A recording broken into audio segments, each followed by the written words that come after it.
Hey everybody, Chuck Barone, Monday, September the 19th, 2022. Another big week for us here this week, guys. Lots of important stuff coming out, going to give us some real direction on where this economy is going. A big Fed report coming later this week. We all know about the rate increase coming.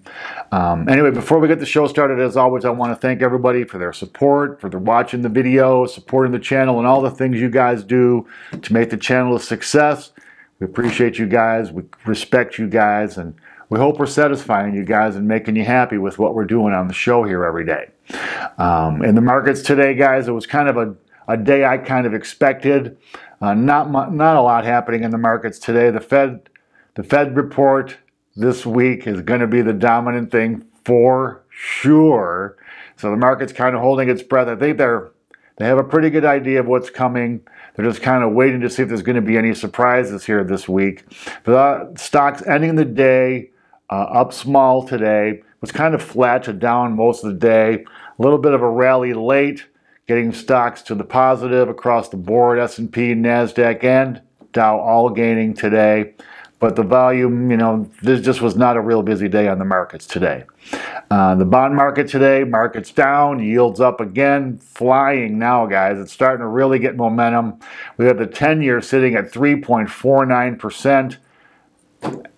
I don't know how well the market's going to digest these rates coming up. The 2-year, of course, we know we have this inverted yield curve, so the 2-year is actually higher than the 10-year.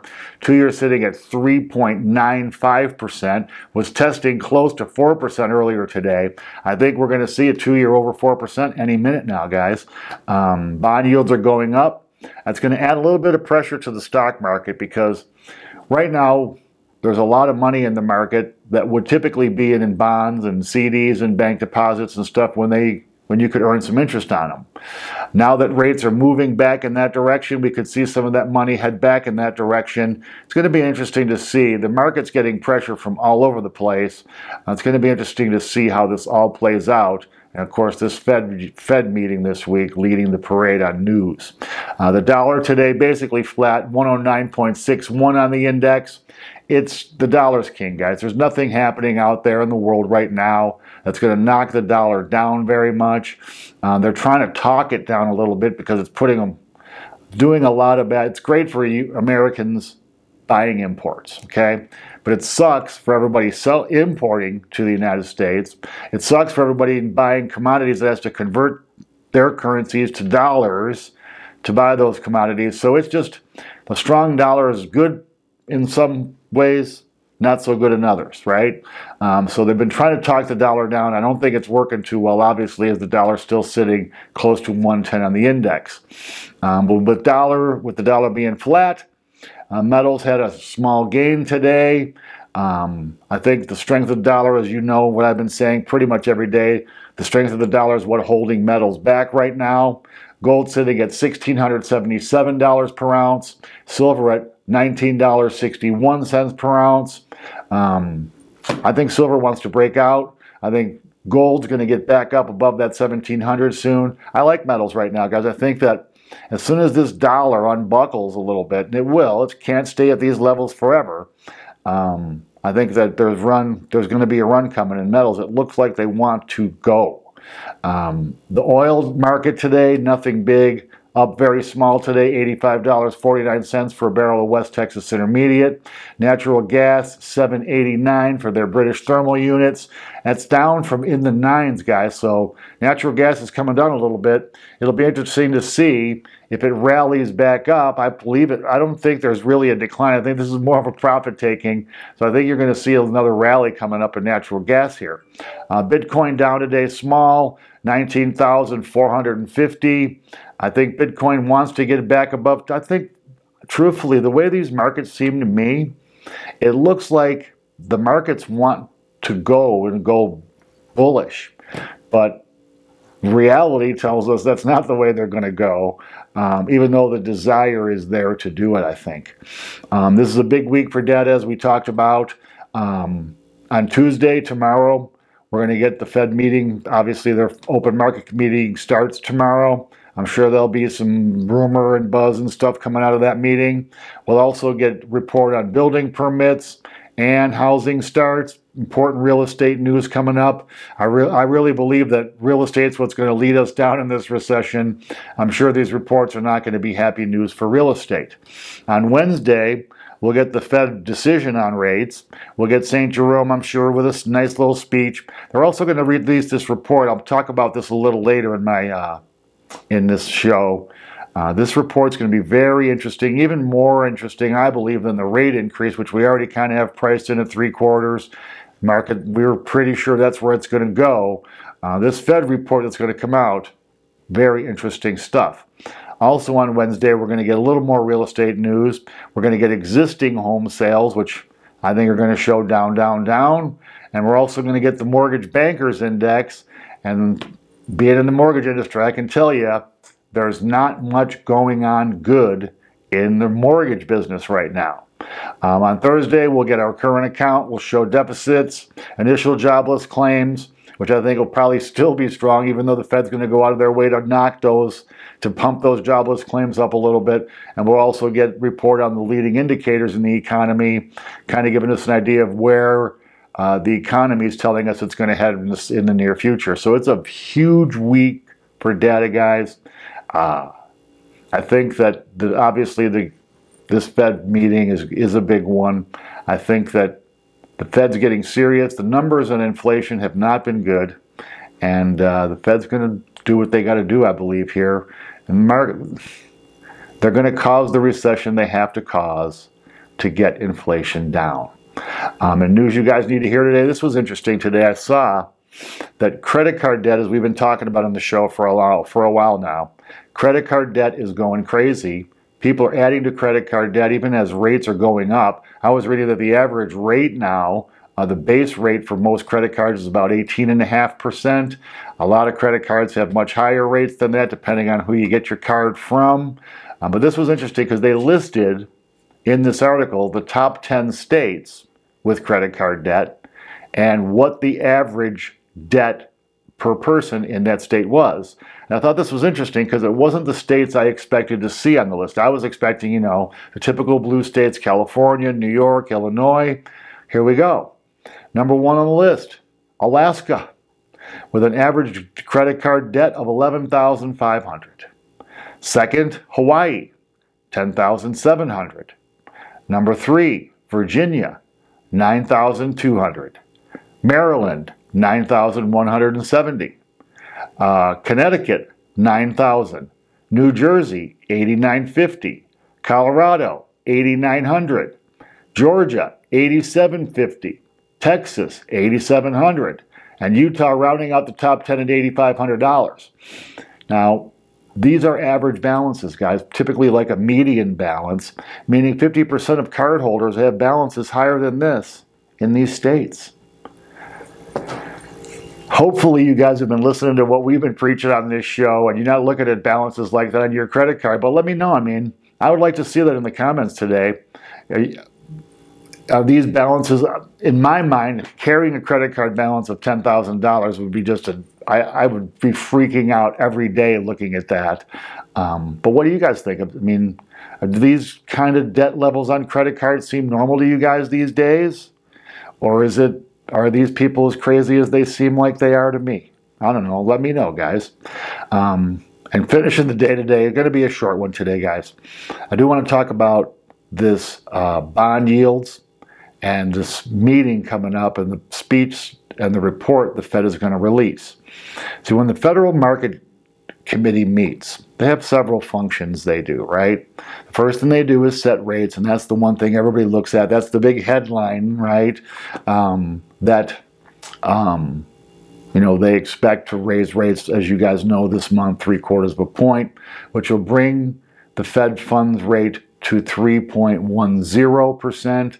They'll say between 3 and 3 1/4. I don't know why they want to make it like that. It's silly. But 3.10, I think that really is not a neutral rate yet. Not with core inflation at about 6.5% and top line inflation still at well over 8%. I think they got a ways to go on raising rates. And they're expecting now, I was reading in this report, well, anyway, getting back to what I was talking about, the Federal Open Market Committee. I don't want to veer off course too far. So they have several things they do. The first thing they do is they determine the rate. We're anticipating they're going to raise 3/4.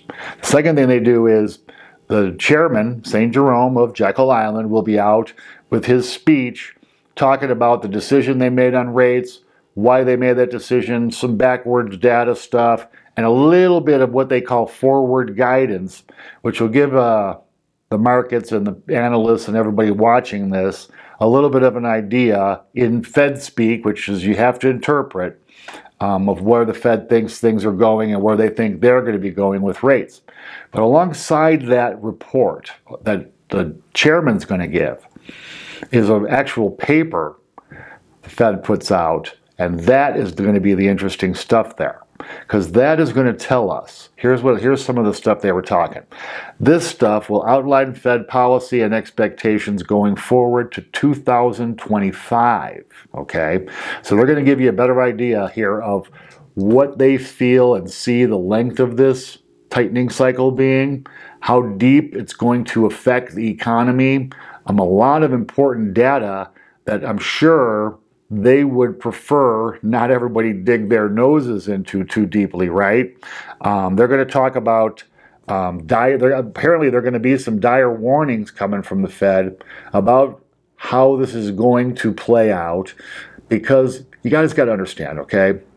The Fed already has lifted rates quite a bit this year, okay? From basically to 0 to 2.25, or roughly 2.35 where we're at right now. Inflation has not really come down much, and core inflation is the one that they really worry about, is still rising. So now this tells us that it's time to get serious about this inflation.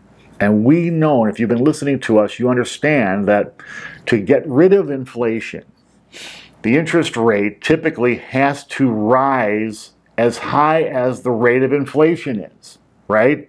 So here we sit right now at 2.35. The economy is already freaking out at these minor league levels. We're on our way to 3.10. So you're already seeing credit cards, mortgages, obviously, and all kind of debt rising. People can't even afford these minor increases in rate. But nonetheless, inflation is still up here. Core rate 6.4. Top line rate, I think, was 8.1%. So that's quite a gap from 2.35 to 8.1, right? So we know that rates are going up.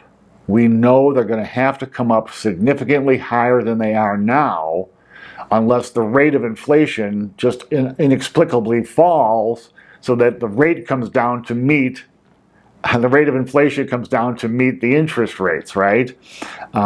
They said now traders, from this, what they've gleaned out of the stuff coming out of this report already, that they're expecting by the end of the year the overnight rate to be between 4.25% and 4.5%. Well, that's interesting, because if they raise 3/4 coming up here at the end of the week, we'll be sitting at 3.10. Now they've already kind of priced in or been factoring in another 0.5 point increase in October, and then a final 0.5 point increase in November to get us to 4.10. I'm sorry to be just talking crazy numbers endlessly, but to get to a rate of 4.1 by the end of the year. Now they're saying 4.25 to 4.5, so maybe they're figuring another 3/4 in October or November.